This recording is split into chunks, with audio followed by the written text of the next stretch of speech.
오늘 아침 일라디오. 안녕하십니까. 오늘 아침 일라디오 아나운서 오승원입니다. 오늘 제79회 광복절인데요. 올 광복절 기념식은 정부 주최 경축식과 독립운동단체 그리고 야당 주도로 나뉜 두 쪽으로 치러질 위기에 처했습니다. 독립을 위해 순국한 열사들을 기리고 국민 통합과 경축의 장이 돼야 할 날인데요. 이 광복절마저 정쟁화되면서 우리 사회가 둘로 나뉘어진 이번 사태를 지켜보고 있자니 국민들은 그저 개탄스럽고 참담한 마음이 듭니다.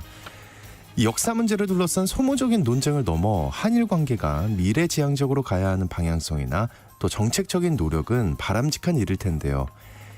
여전히 역사 문제에 대한 여러 가지 인식이나 그간의 여러 현안들을 풀어가는 과정에서 아직 청산되지 못한 불편하고 미흡한 점들이 많다는 게 분열과 갈등의 큰 원인이 되고 있는 것이겠죠. 이번 사태와 논란 어떻게 수습할지 답답해 보이는데요. 역사란 현재의 거울이다, 이런 말이 있죠. 1945년 8월 15일 그날의 역사가 지금 우리에게 어떤 답을 주는지, 이 올바른 역사인식과 사회통합에 대해 좋은 답을 찾아낼 수 있으면 좋겠습니다. 8월 15일 목요일 오늘 아침 일라디오 출발합니다.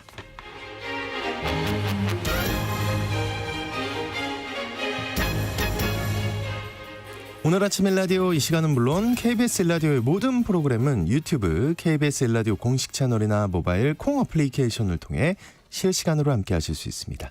KBS 일라디오 채널 구독과 좋아요, 댓글 많이 부탁드릴게요. 자, 오늘 농수산 이슈 시간에는요, 친환경 농법에 쓰인 왕우렁이가 기후변화 때문에 오히려 농사를 망치고 있다는데 어떻게 된 일인지 살펴보겠습니다. 또 역시 기후변화 때문에 생명과 안전, 재산상의 피해가 커지고 있는데요. 궁금한 날씨 전망과 이 재난적 날씨에 대비하는 기후 기술에 대해 알아보겠습니다. 방송에 참여하실 분들은요, 단문 50원, 장문 100원이 드는 유료 문자 샵 9730으로 보내주시기 바랍니다. 유익한 정보와 살아있는 이야기가 있습니다. KBS 오늘 아침 일라디오.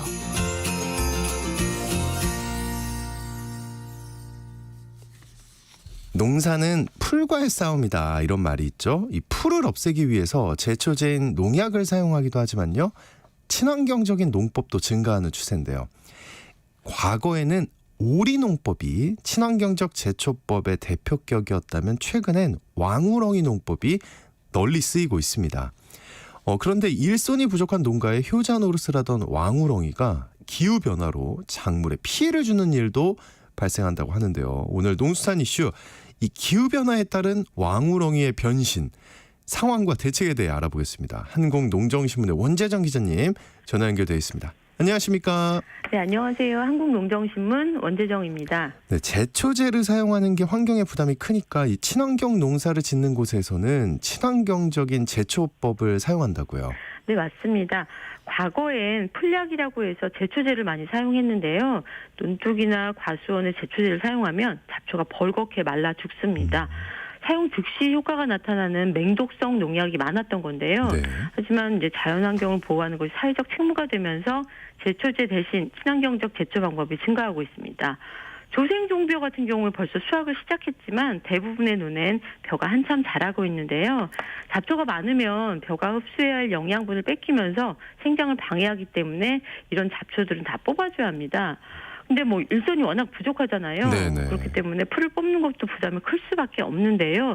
제초제를 뿌리지 않으면서 잡초를 관리하기 좋은 이 친환경적인 방법들이 많이 응용되고 있습니다. 과거엔 오리를 논에 키우기도 했고요. 쌀겨 농법도 사용됐습니다. 네. 쌀겨를 활용해서 논에 미생물을 늘리면서 잡초가 자라는 걸 억제하는 방법이고요.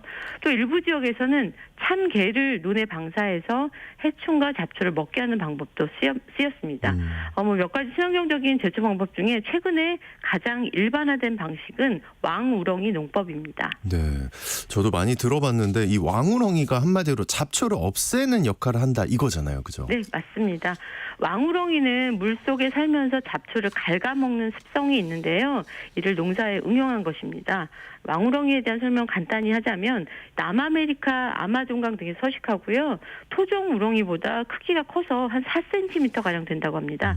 처음 용도는 식용이었다 그래요. 네. 1983년에 정부 승인을 받아서 일본에서 식용 왕우렁이가 도입된 건데요. 근데 이제 앞서 말씀드렸듯이 잡초를 잘 갉아먹는 특성이 알려지면서 1992년부터는 국내 친환경 농사에 왕우렁이를 쓰기 시작했고요. 네. 그 효과도 탁월했다고 합니다. 과거 자료를 찾아보면 이 이제 비교한 방식이 나와 있는데 제초제를 2회 살포한 것과 비교를 해보니까 모를 심은 후에 7일에 5kg의 왕우렁이를 넣어준 곳에서 98%의 제초 효과가 있었다 이런 내용이 확인됩니다. 이후에 친환경 벼농사를 짓는 농가에는 이 왕우렁이가 필수가 됐고요. 네. 관행 농가에서도 왕우렁이 사용이 증가하는 추세입니다. 왕우렁이 농법에 장점이 많은 것 같은데 좀 더 구체적으로 얘기해 주시면 어떤 게 있을까요? 네, 그 한국친환경농업협회가 제작한 자료를 보면 왕우렁이 농법은 생물 다양성에도 기여한다고 합니다. 제초제를 살포한 노는 뭐 잡초만 죽는 게 아니잖아요. 여러 생물도 같이 죽을 수밖에 없는데 왕우렁이를 방사한 논에는 잡초만 갉아먹을 뿐 그 물속에 사는 다양한 생물체는 생존하는 효과가 있습니다. 또 하나 이 농가 소득에도 기여한다고 하는데요. 한국친환경농업협회 2021년 자료에선 제초제 사용과 이 왕우렁이 농법의 경제성을 비교했습니다. 재료비, 노력비 등을 따져보니까 제초제를 구입해서 농사를 지을 때보다 2.1% 소득 증가 효과도 있었습니다. 네. 환경도 살리고 또 농가 소득에도 보탬이 되고 무엇보다 왕우렁이 같은 경우는 한번 논에 풀어놓으면 힘을 더 들이지 않고도 자연스레 제초 효과를 거둘 수 있기 때문에 농가 입장에서는 환영할 수밖에 없는 효자 노릇을 왕우렁이가 하게 된 겁니다. 야, 이렇게 그 왕우렁이 농법이 정말 좋은 일만 해왔는데 네. 그 최근에 왕우렁이 때문에 벼농가에 피해가 발생했다는데 어떤 일인가요, 이게? 예, 그 지구 온난화 문제가 네. 왕우렁이를 불효자로 만들었는데요. 원래 왕우렁이는 우리나라의 추운 겨울을 견디지 못했기 때문에 큰 문제가 없었습니다. 그런데 이제 지난 겨울도 따뜻한 날이 이어지면서 이 왕우렁이가 죽지 않고 월동을 한 거예요. 그래서 문제는 이 겨울에 죽지 않고 살아남은 왕우렁이가 논에 있다가 봄에 막 심은 어린 모를 갉아먹는 일이 벌어진 겁니다. 왕우렁이 농법의 정석은 모내기가 끝나고 한 보름 정도 지난 다음에 논바닥에 풀이 올라오기 시작하고 벼뿌리도 충분히 활적된 후에 방사를 하라 이렇게 시기를 명시하고 있습니다. 그래야지 왕우렁이가 벼는 먹지 않고 어린 풀만 갉아먹게 되니까요. 네. 근데 이 질서가 무너진 겁니다. 뭐 과거에도 간혹 겨울에 살아남은 왕우렁이가 모를 갉아먹는 일이 있긴 했는데요. 그 수가 굉장히 적었거든요. 또 수년 전부터는 온난화 문제를 대처하기 위해서 농업계에서 방안도 마련했습니다. 뭐 지역별로 차이가 있긴 했지만 논에 풀어놓은 왕우렁이를 보통 7월 한 달간 집중 수거하라 이렇게 권고를 했습니다. 하지만 올해 유독 전남 지역을 중심으로 이 왕우렁이 피해가 증가한 상황입니다. 겨울이 따뜻해서 지난 겨울이 따뜻해서 올해 왕우렁이 피해가 더 늘어난 거네요. 네. 전남 지역에서는 9개 시군 5,034헥타르에서 왕우렁이 피해가 접수된 것으로 전해지고요. 이 중에서 친환경 재배 면적은 34%가량 됩니다. 지역별로 강진의 피해 면적이 가장 큰데요. 1,200헥타르나 되고요. 고흥이 990헥타르, 해남이 905헥타르입니다. 이 외에도 장흥이라든가 완도, 신안, 영암 등에서 피해가 발생했습니다. 해남의 한 농민분께 상황을 좀 물어봤는데 이 따뜻한 겨울 탓에 올해 왕우렁이 개체수가 10배 이상 늘어난 것 같다 이렇게 부담스러워하셨습니다. 네네. 전남 지역에선 이 친환경 농가에서 주로 왕우렁이를 제초에 활용하고 있는데요. 피해 신고를 한 농가들은 관행 농가들이 더 많은 상황인데요. 친환경 농가에서 사용했던 왕우렁이가 다른 논으로 옮겨가서 피해를 주는 양상입니다. 이게 친환경 농가와 관행 농가 간의 농농 갈등으로 확산되는 것 아니냐는 우려도 있습니다. 이 피해 농가 사진을 보니까 벼가 자라서 빽빽해야 할 논이 듬성듬성 횡한 곳이 생긴 걸 확인하게 되는데요. 네네. 그나마 다행인 것은 다른 광역 지자체에도 왕우렁이 보급 사업이 많은데 올해 이제 전남 지역 외에 피해 사례가 크게 보도되지 않고 있다는 점입니다. 그 중앙 정부 또 지자체 등에서는 어떤 대책을 논의 중에 있나요? 예, 지금까지는 왕우렁이를 논에 방사하는 것에 사업을 좀 치중했다면 앞으로는 왕우렁이를 걷어들이는 데에도 무게가 실릴 예정입니다. 농림축산식품부에서 지난달 12일에 전남 지역의 이 왕우렁이 피해 현황과 향후 계획을 논의하는 자리를 마련했는데요. 친환경 농가를 대상으로 이 왕우렁이 관리 지침 준수 교육을 상시 추진할 방침이라고 합니다. 그리고 이 왕우렁이 수거 의무화를 추진해서 수거를 불성실하게 하는 등 의무를 이행하지 않을 경우에 보조사업비 회수 조치라든가 보조사업 연구 배제 등이 예정돼 있습니다. 네. 제가 이 왕우렁이의 역습, 그러니까 벼를 갉아먹는 피해를 알려드리면서 꼭 짚고 싶은 게 있는데요. 네. 현재 이 왕우렁이 농법만큼 경제적이고 친환경적인 대처 방법이 없다는 것입니다. 친환경 농업계에서도 피해만 집중 부각되는 상황이라서 이 왕우렁이 농법의 장점이 다 묻힐까 우려하고 있는데요. 다른 논으로 넘어가지 않도록 논둑도 좀 높이 세우고 또 논에 물이 들어오는 유입구, 물이 빠지는 배출구 등의 차단망을 설치해서 이동을 막는 게 중요하고요. 네. 벼 수확 후 관리도 굉장히 중요한데 논을 잘 말리고 깊게 파고 용수로 배수로의 물을 빼면 왕우렁이가 월동하는 것도 방지할 수 있다고 합니다. 네, 친환경 농법이 굉장히 어렵다고 들었습니다. 근데 이제 네. 왕우렁이 농법의 좋은 점을 이어가면서 피해는 줄여가는 지혜를 모아야 할 때인 것 같습니다. 농수산 이슈 지금까지 한국농정신문의 원재정 기자님과 함께했습니다. 오늘 말씀 잘 들었습니다. 네, 고맙습니다.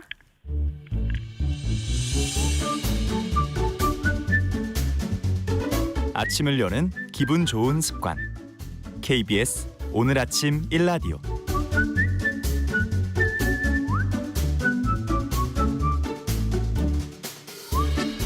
입추가 지나고 어제 말복도 지났는데요. 폭염과 열대야는 이어지고 있습니다. 이 더위가 대체 언제 끝날까요?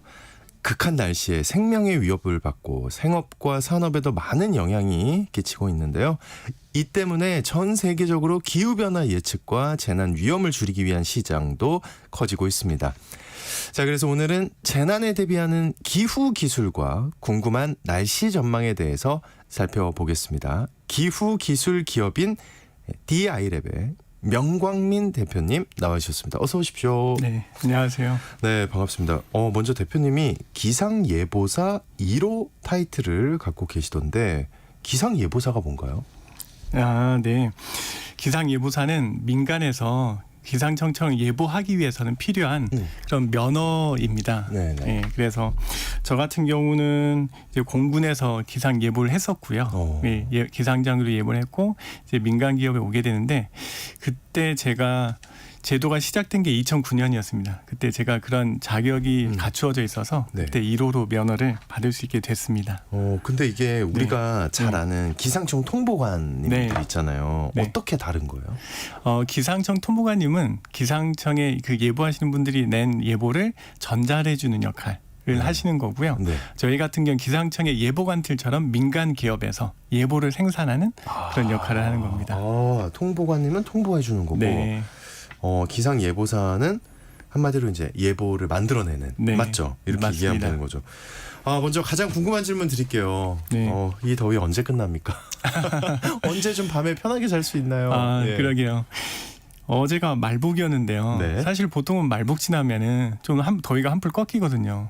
근데 올해 같은 경우는 굉장히 길어지고 있습니다. 그래서 최근에 기상청에서도 1개월 전망이 나왔는데 그거 보면 뭐 8월 말까지도 계속 더운 걸로 보이고 있고 8월. 예, 9월에도 평년보다는 높습니다. 예, 온도가 평년보다 높은데 저희가 느끼는 더위나 열대야 같은 거는 한 8월 말 정도 그쯤 되면 좀 어느 정도 한풀 꺾이지 않을까 이렇게 생각되고 있습니다. 네네. 8월 말이다. 네. 근데 그 뒤에도 네. 막 그렇게 좀 드라마틱하게 시원해지진 않을 네, 거다. 맞죠? 그럴 것 이렇게 같습니다. 이해하면 되죠. 네.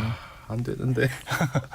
지금 열대야 기록이 굉장히 길거든요. 네네네. 이 과거 보면은 지금 보면 올해는 열대야가 총 28일이나 됐고 연속으로는 오늘까지 하면 25일 정도 열대야가 이어졌습니다. 근데 이게 과거 기록 보면 역대 최고 기록이 2018년이었는데 그 기록을 내일 정도면 넘어설 수도 있는 그런 상황이 되고 있습니다. 그러니까 한마디로 엄청 제일 덥다는 거네요. 제일 더워질 가능성이 있다는 그쵸. 거네요. 지금 하루 네. 남은 거고. 네, 그렇죠. 올 여름에 6월 초부터 사실은 네. 덥다 했던 것 같은데요. 네. 느낌이요. 네. 그 올해 특별히 더 극한 날씨가 나타난 이유가 있을까요, 혹시? 작년 말까지 보면은 슈퍼엘니뇨라는 얘기가 있었는데요. 슈퍼엘니뇨. 예. 예. 슈퍼엘니뇨에서 라니냐로 넘어가는 단계에 있었고요. 그리고 그 정확한 기작은 더 분석해봐야겠지만 네. 최근에 보면 한반도 주변의 해수면 온도도 평년보다 한 2, 3도나 높게 나타나고 있고요. 그 엄청 큰 거 아닙니까? 그렇죠. 굉장히 많이 큰 거죠. 2, 3도가 이게 그 약간 바다가 아닌 바깥 이런 네. 육지의 날씨랑은 비교할 수 없는 거잖아요. 그렇죠. 해수 온도 같은 경우는 공기보다 물은 비열이 더 높기 때문에 더 많은 열량 가지고 있어서 굉장히 큰 거고 네네.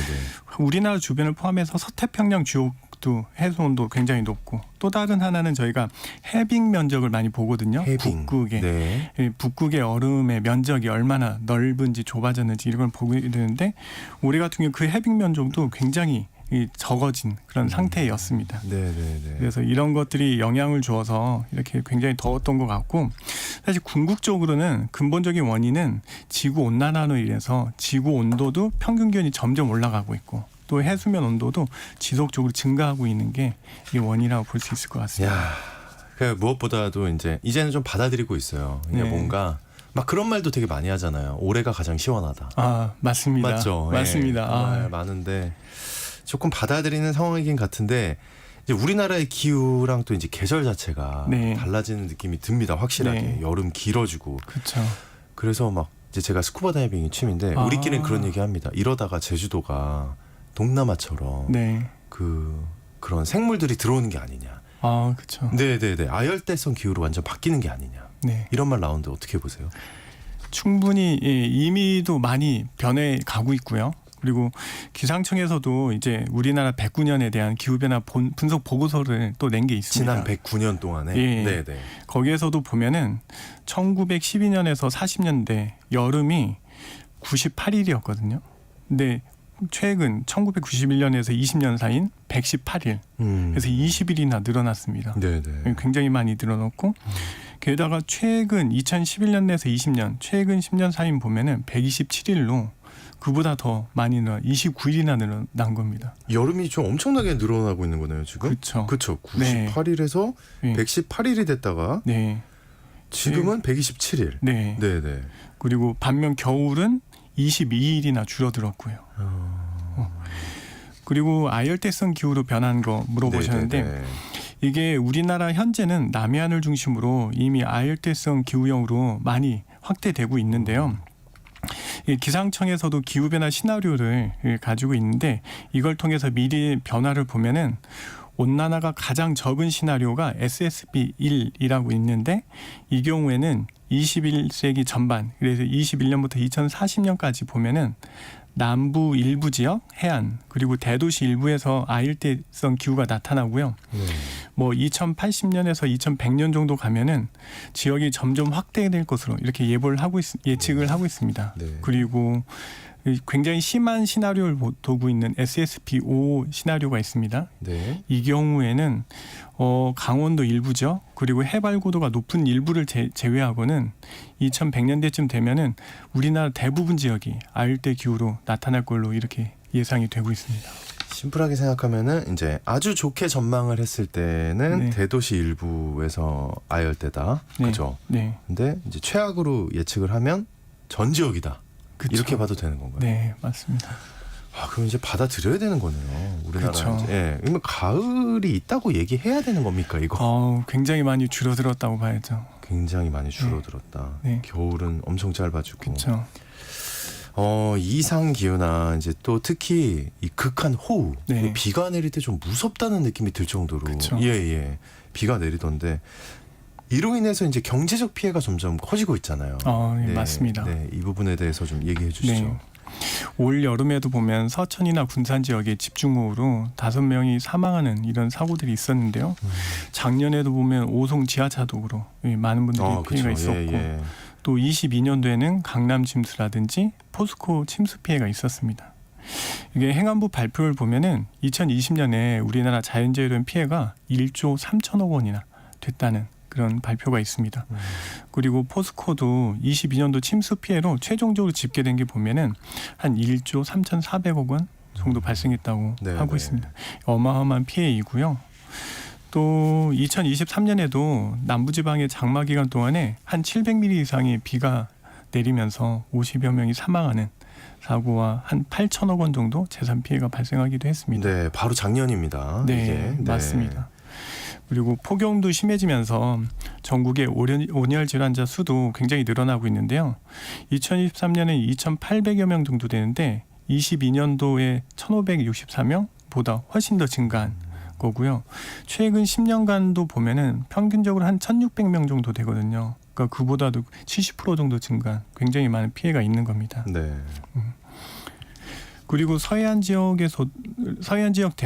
제외하면은 대부분 해수 온도도 증가하면서 해양 분야에서도 피해들이 많이 있었는데요.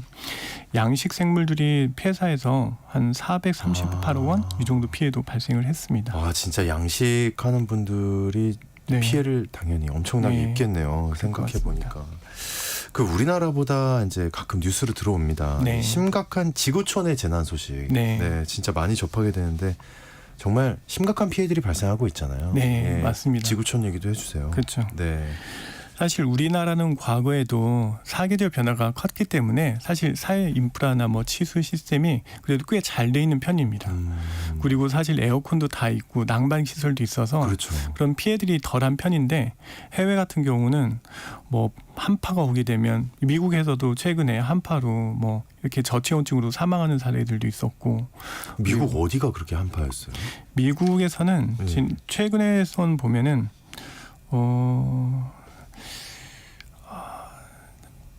기억이 동부 지역이었는데 동부 지역쯤에 예. 또 다른 지역 중국 얘기도 좀 해주세요. 네네네. 중국 쪽에서는 올 4월에 광저우 지역에서 토네이도가 발생하는 사례도 있었거든요. 중국에서. 예.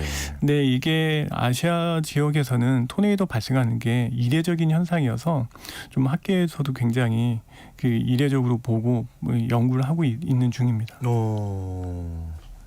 그리고 또 올해 1월에 미국 얘기도. 네. 그 1월에 발생한 앞에 말씀드린 북극 한파가 내려오면서 한 81cm 정도 눈이 내리는 지역도 있었고요. 예. 네. 그래서 거기에 갇히게 되면서 일주일 동안에 한 89명이나 사망하면서 거의 뭐 저체온증이라든지 뭐 눈에 미끄러진 교통사고나 이런 것들로 이렇게 사망하는 사례가 있었습니다. 네. 그리고 뭐 작년만 해도 저희 다 아시는 하와이 이 여행지도 굉장히 좋아하시는데요. 산불 크게 났었잖아요. 그렇죠. 네. 굉장히 많이 발생을 해서 마우이 섬이 그 지역의 거의 대부분이 산불로 덮이면서 유적지가 거의 다 소실되는 그런 사고도 있고 사망자도 97명 정도나 발생하기도 했습니다.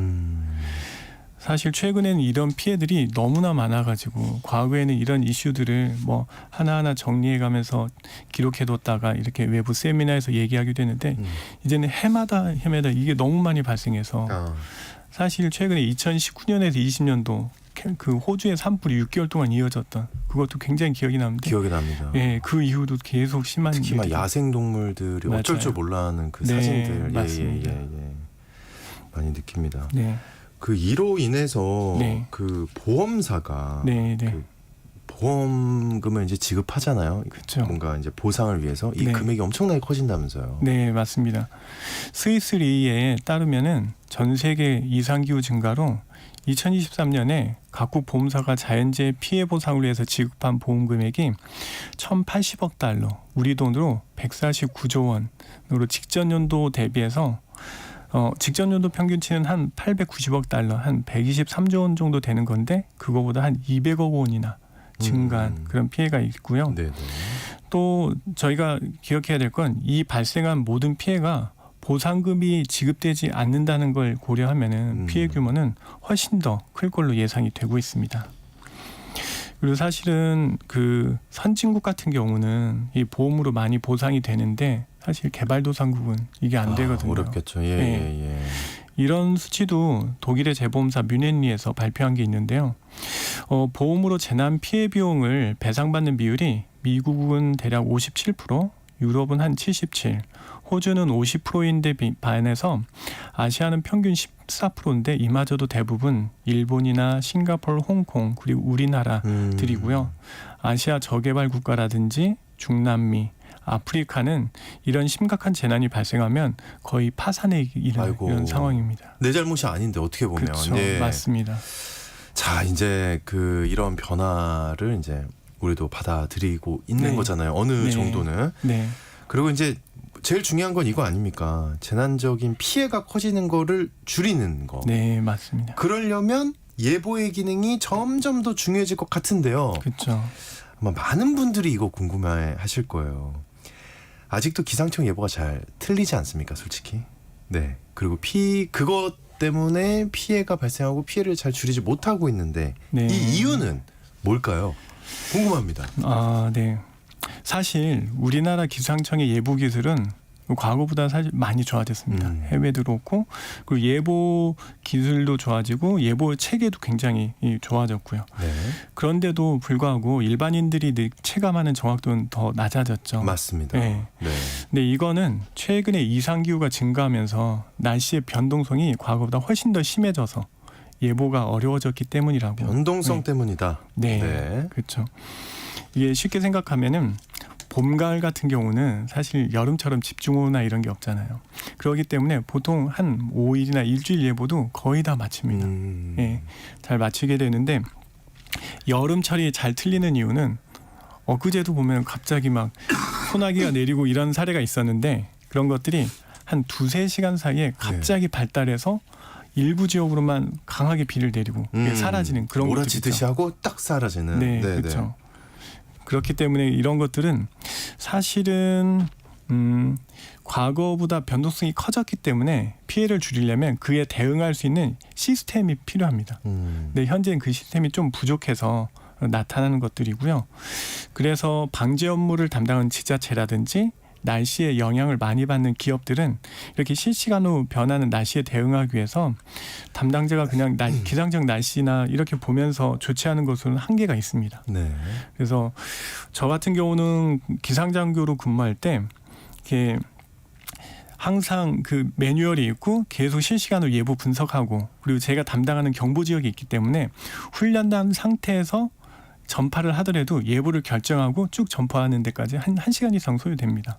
근데 그거는 훈련된 저희들이 그 정도 되는 건데 지자체에 있는 방제 담당자라고 하면은 사실 2-3명이 또 순환교대로 하기도 하고 또 다른 업무 하다가 이렇게 보직 오기도 하기 때문에 사실 지자체 안에 있는 굉장히 많은 방제 위험 기상이 발생할 수 있는 피해들 어디는 간판이 위험해서 떨어질 수도 있고 어디는 지하차도가 뭐 침수가 될 수도 있고 어디 건물 뭐 지하가 침수될 수도 있는데 그런 위험들을 다 파악하는 것도 어렵고 그걸 전문가 수준으로 예보를 분석하는 것도 어렵고 그러다 보니까 그걸 대응하는 걸 사람의 힘으로 하는 건 한계가 있습니다.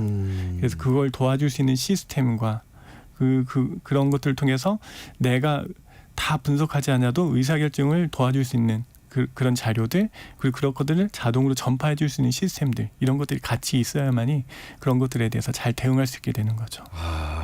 그렇군요. 근데 이제 이게 희망이 될 것 같은데 인공지능 빅데이터 기술 날로 이제 발전하고 있잖아요. 그렇죠? 네. 그 날씨에도 이런 기술이 적용된다는 얘기를 제가 어디서 들어봤거든요. 네. 그 세계적으로 민간 사업자들이 많이 늘어나고 있다면서요. 예, 맞습니다. 해외에서도 피해가 워낙 크다 보니까 이런 스타트업들도 굉장히 많이 생기고 있고 투자도 굉장히 늘어나고 있는데요. 지금 해외 스타트업들은 한 1,000억 원대, 2,000억 원대 이런 투자를 받으면서 지금 성장을 하고 있고요. 네. 대표적으로 나타나는 스타트업 사례 한 3개 정도 제가 한번 말씀드려 보겠습니다. 원컨선이라는 스타트업이 있는데 여기는 AI 기술로 기후를 예측하고 위험에 대한 어떤 회복력을 수치적으로 분석해서 기업의 기후 리스크를 완화해주는 솔루션을 제공하는 기업입니다. 여기도 전국에 굉장히 많은 전 세계 수조 개의 데이터를 가지고 예측을 하게 되는데 이걸 사용한 대표적인 고객 중엔 보험이나 자산관리, 금융 분야들이 있습니다. 예를 들면 금융 분야에서 담보 건물의 기후 리스크를 분석해서 기후 리스크가 낮은 거는 이자율을 낮게 해주고 기후 리스크가 높은 건물들은 이자율을 높게 해서 이렇게 받는 이런 것들입니다. 예를 들면 그 건물에 기후 리스크가 있을 게 뭐가 있나요? 예를 들면 지난번에는 뭐 침수 피해들이 있었는데 사실 저희는 그런 거에 대해 모르고 있다 보니까 당했잖아요. 근데 그거에 대해서 예견한 한 건물 같은 경우는 그 예견을 했던 건물이 있어요? 예, 그 물 차단하는 벽을 만들어서 그 피해가 없었던 사례가 있죠. 그 주차장에 물 들어오는 거 막는 거 그거 네네, 그 기술. 그런 것들을 했다면은 그런 피해가 적을 거기 때문에 그런 데는 사실은 정확히 평가하면 보험도 좀 더 낮게 해주고 그런 게 없다면 보험료도 더 높아져야 되고 이렇게 되는 게 맞죠. 근데 갑자기 드는 생각이요. 네. 그걸 따라하면 되지 않습니까? 옆 건물에서. 아, 저기 저렇게 했더니 보험료이 낮아졌대. 네, 이자율이 낮아졌대. 우리도 하자. 네. 그러면 되는 거 아니에요? 그렇죠. 그런 방법 중에 하나가 그런 것들을 만드는 게 있고, 그리고 최근엔 그런 것들도 많이 설치하는 곳들도 생기고 있고요. 예. 그리고 뭐 재밌네요. 예. 지하철 입구도 그런 게 있죠. 지하철 입구도 많이 물 들어갔잖아요. 그쵸, 그래서 그쵸. 입구도 그런 걸 차단할 수 있는 시설들도 만들어지고 있고 그런 종류들이 여러 방법들이 있고요. 사실 이제 하나만 얘기해 주신 거고 그쵸. 굉장히 다양하다는 거잖아요. 그렇죠, 그쵸? 맞습니다. 알겠습니다. 네. 또 다른 네. 것도 소개해 주세요. 또 예. 다른 기업 중엔 주피터 인텔리전스라는 데가 있는데 여기도 클라우드 컴퓨팅이나 뭐 다양한 지상 관측 자료, 네. 위성 자료를 분석해서 고객 기업의 기후 변화나 아니면 기상재해로 인한 예측할 수 없는 미래 상황에 대비할 수 있도록 이렇게 정보를 분석 정보를 제공하는데 이 정보를 사용한 데는 최근에 기후 공시라는 말이 나오고 있는데요. 기후 공시요? 네. 이건 뭐냐면 기업들이 기후 변화로 인한 리스크라든지 어떤 사업의 기회들이 생기는데 이것들에 대해서 자기는 어떤 리스크가 있고 어떤 기회를 잡고 대비하고 있다는 것들을 공시하는 겁니다. 근데 이런 것들을 PwC와 협업해서 회계법인이죠. 네네. 예, 거기에서 클라이밋 스코어라든지 이런 것들을 제공해주는 이런 스타트업입니다. 또 다른 기업도 하나 얘기해 네. 주세요. 예. 마지막 하나 더 말씀드리면 클리마 비전이라고 있는데 저고도의 독점 데이터를 가지고 AI 기술로 수치 분석해서 예보의 타이밍을 정확히 제공해주는 그런 기업인데요. 여기 이를 정보를 쓰는 것 중에 대표적인 농업 분야의 카길이라는 그런 농업 분야의 세계적인 기업이 있는데 네. 여기는 이 정보를 이용해서 위험을 예측하고 관리해서 수익을 늘리고 피해를 줄이는 역할들을 하고 있습니다. 농업은 말씀 듣자마자 바로 이해가 갑니다. 아, 네, 그렇죠. 왠지 굉장히 중요할 것 같은데. 네, 맞습니다. 그리고 이제 최근에 구글이나 마이크로소프트, 엔비디아, 네. 화웨이 이런 빅테크 기업들도 기후 네. 예측을 하는데 투자를 네. 많이 한다고요. 예, 그건 왜 그렇습니까? 이게 기후 자체가 굉장히 많은 임팩트가 있고 산업에도 피해를 주기도 하고 또 그걸 잘 알아야 피해를 줄일 수 있기 때문에 많은 기업들이 그 빅테크 기업들이 이런 것들을 투자하고 있는데 최근에 7월에는 구글에서 네. 기후 예측을 위해서 유럽의 중기예보센터 ECMWF라고 하는데요. 이곳과 협력해서 개발한 뉴럴 GCM이라는 걸 공개했습니다. 이거는 과거의 그 수치 모델 기반의 기후 예측 모델보다도 예측 정확도도 높고 효율성은 개선한 그런 것들입니다. 이런 것들이 이런 흐름들은 사실은 빅테크 기업들이 자기네 사업을 위해서도 하기도 하고 사실 전 인류를 생각하는 그런 것들도 같이 포함되어 있지 않을까라는 생각이 듭니다. 그래요? 예. 기상청에서 좀 잘해줬으면 좋겠는데. 아니 왜냐하면 이제 네. 처음에는 네. 이분들이 이제 네. 우리가 인류를 위해서 이렇게 네. 하겠다 하다가 네. 처음에 이제 우리를 위해 주는 척하다가 나중에 이제 돈을 받을까봐. 그럴 수 있죠. 그래서 사실은 네. 우리나라 기상청도 그냥 보고 가만히 있지는 않고요. 그러니까요. 우리나라도 인공지능 기반으로 카이스트하고 같이 이런 모델을 개발하는 프로젝트를 계속 해오고 있습니다. 네. 좀 성과가 있을까요? 저도 지난번에 세미나 한번 들었는데 일부 진전이 되고 있고요. 아마 저희도 사실 자체 수치 모델도 개발한 그 기상에 있어서는 굉장히 세계적으로 우수한 나라니까 이 부분에서도 좀 성과가 나오지 않을까 기대가 되고 있습니다. 네. 너무 뭐라고만 하지 말아야겠네요. 그렇죠. 사실 열심히 하고 있다. 예, 날씨가 많이 어렵죠. 그리고 어렵다. 네. 날씨라는 게. 네. 하긴 이렇게 세계적으로 큰 빅테크 기업들도 돈을 네. 엄청나게 쓰고 있다는데 그죠? 그렇죠. 그 시장에서 네. 경쟁력이 될 만한 기술이 있을 거 아닙니까? 네. 그 핵심이 되는 건 어떤 거라고 봐야 돼요? 지금 뭐 빅테크 기업들이 접근하는 것도 그렇고 크게 보면은 인공지능에 대한 기술이 하나가 가장 큰 인공지능 네, 역시 차별화일 것 같고요. 또 하나는 이제 이 인공지능 모델을 학습하기 위한 고품질의 기상 데이터가 될 것 같습니다. 사실 인공지능이 이렇게 발달하기 전에 초창기에는 그 데이터가 부족해서 학습에 한계가 있고 그랬는데 그래서 그 데이터를 모으기 위해서 굉장히 많은 노력을 했거든요. 이미지 데이터도 그렇고. 근데 최근에 기상 데이터 같은 경우는 학습할 때 재분석 자료라고 해서 이제 수치 모델 가지고 그 과거의 기간에 대해서 관측 자료를 분석한 자료를 학습에 쓰게 되거든요.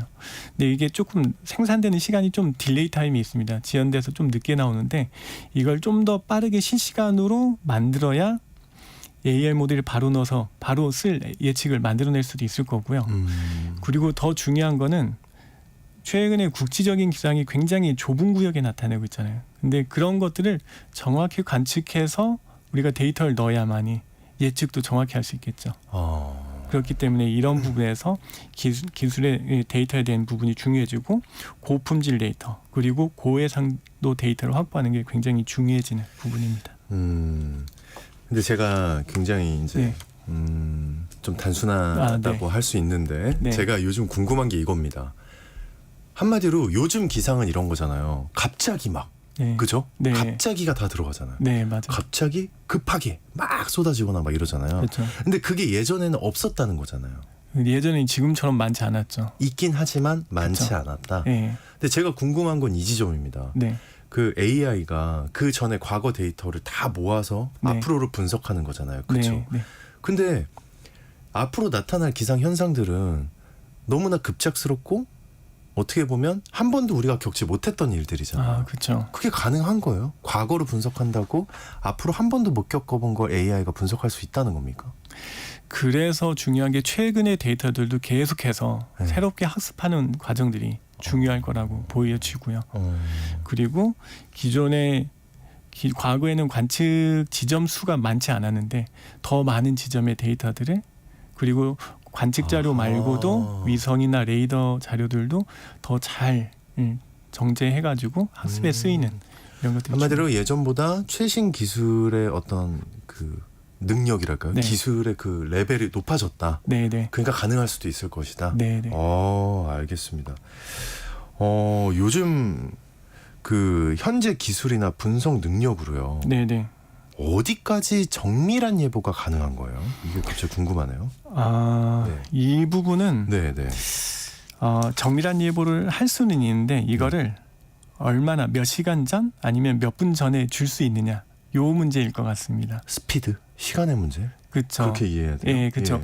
위험 기상 같은 경우 저희가 어떤 피해 대비하기 위한 선행 시간이라고 하는데 사실 방재 담당자분들께서는 이런 집중호우나 이런 거를 한 1시간 길면 2시간인데 1시간 정도만의 선행 시간만 있어도 뭔가 대비할 수 있겠다 이런 얘기를 하시거든요. 그래서 앞에 말씀하신 것처럼 급작스럽게 변해서 나타나는 것들 그런 것들은 사실은 뭐 하루 전에는 사실 알기 어렵거든요. 다만 하루 전에는 내일은 좀 이런 변동성 있는 갑작스런 국지성 호우가 나타날 가능성이 있어 정도 보고 그날이 되면 이 위험이 어느 지역으로 언제쯤이 좀 가능성이 높겠다 이렇게 볼 수 있고 대비하고 있다가 발생한 게 뭐 서울에서도 뭐 잠실 쪽으로 갈 수도 있고 아니면 뭐 예를 들어 야구 경기하고 있는데 그렇죠. 그쪽으로 갈 수도 있는데 그런 것들을 엊그제도 보면은 제가 그 두산 베어스 경기 있을 때 잠실에 갑자기 비 와서 취소됐거든요. 근데 그게 하다 취소된 거예요? 아니면 하기 시작하기 직전에 아예 열리질 않았군요. 그렇죠. 그랬는데 그날 저 같은 경우도 강남에 다른 세미나 일정이 있어서 뭐 일산 쪽에서 이동하고 있는데 이동하면서 구름이 오는 걸 봤어요. 여기 비가 시작되려나? 이렇게 보면서 가고 있는데 5시쯤 되니까 한두 방울 떨어지더라고요. 이거 좀 있으면 많이 오겠다 하고 대비하고 있는데 5시 반에 옆 건물로 이동하는데 폭우같이 쏟아져서 한 20m 가는 데도 엄청 많이 젖었거든요. 근데 그 시점이 딱 비로 인해서 경기장이 다 젖어서 취소된 그 시점입니다. 그래서 그 시점에 오기 시작하니까 딱 6시쯤에 취소를 한 거죠. 근데 사실 저 같은 경우는 1시간 정도쯤 전에는 그 정보를 줄 수 있었을 건데 그걸 알고 있었다면 1시간 전쯤에는 혹시 모르니까 이게 덮을 수 있는 방수포를 준비하자 뭐 이러고 30분 전에 이거 정말 오겠다 싶으면 이걸 덮어서 대비할 수 있는. 네, 이게 진짜 기술이 있으면 대비가 되겠네요. 그렇죠. 예. 자, 기상 예보사이신 DI랩의 명광민 대표와 오늘 기상 관련해서 기술과 관련한 말씀 나눠봤습니다. 오늘 말씀 고맙습니다. 네, 감사합니다. 네, 광복절 황금 연휴 맞으신 분들 있으시죠? 폭염 속의 이동도 많을 것 같은데요. 건강하고 안전하게 좋은 날 보내시기 바랍니다. 오늘 아침 일라디오 전 오승원이었고요. 내일 다시 인사드릴게요. 고맙습니다.